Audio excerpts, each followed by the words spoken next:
শুভেন্দু অধিকারীর আত্মসহায়ক চন্দ্রনাথ রথের হত্যার তদন্তে এবার বিশেষ তদন্তকারী দল গঠন করা হলো। এই তদন্তকারী দলে রাজ্য পুলিশের আধিকারিকদের পাশাপাশি সিআইডির আধিকারিকরাও রয়েছেন। তবে কতজন সদস্যকে নিয়ে এই সিট গঠন হতে চলেছে, কোন আধিকারিকরা থাকছেন তা এখনই স্পষ্ট নয়। বৃহস্পতিবার সীমান্তরক্ষা বাহিনীর ডিজি প্রবীণ কুমার মধ্যমগ্রামের ঘটনাস্থলে পৌঁছান।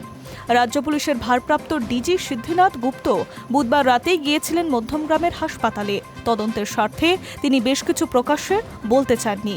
তবে রাজ্য পুলিশের প্রধান সিদ্ধিনাথ জানিয়েছেন, অপরাধে ব্যবহৃত একটি 4 চাকা গাড়ি বাজেয়াপ্ত করা হয়েছে। নম্বর প্লেট অনুযায়ী সেটি শিলিগুড়ির, তবে নম্বর প্লেটটি ভুয়ো বলে মনে করা হচ্ছে। এছাড়া কিছু গুলি এবং ব্যবহৃত কার্তুজও পাওয়া গিয়েছে।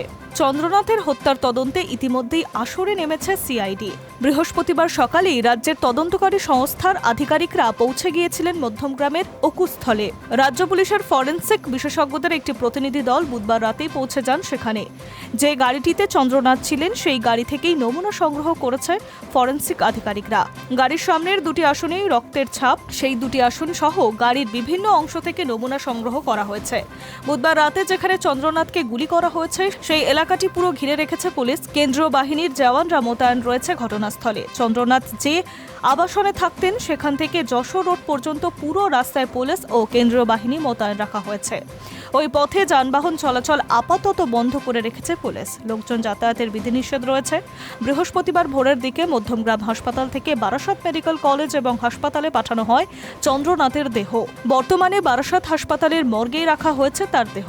বৃহস্পতিবার সেখানেই তার দেহের ময়না তদন্ত হয়। বারাসত মেডিকেল কলেজে ইতিমধ্যেই 3 সদস্যের একটি টিম তৈরি করেছে চন্দ্রনাথ রথের দেহের ময়না তদন্ত করার জন্য। একজন বিভাগীয় প্রধান এবং 2 জন সহকারী অধ্যাপক রয়েছেন 3 সদস্যের টিমে। এই ময়নাতদন্তের প্রক্রিয়া অত্যন্ত গুরুত্বপূর্ণ বলে মনে করছে প্রশাসন। প্রয়োজনীয় কাগজপত্র এসে গেলেই দ্রুততার সঙ্গে শুরু হবে ময়নাতদন্ত। রাজ্য বিজেপির সভাপতি শ্রমিক ভট্টাচার্য বারাসত হাসপাতালে গিয়েছেন এবং এই ঘটনার তীব্র নিন্দা জানাচ্ছেন। Hi news network.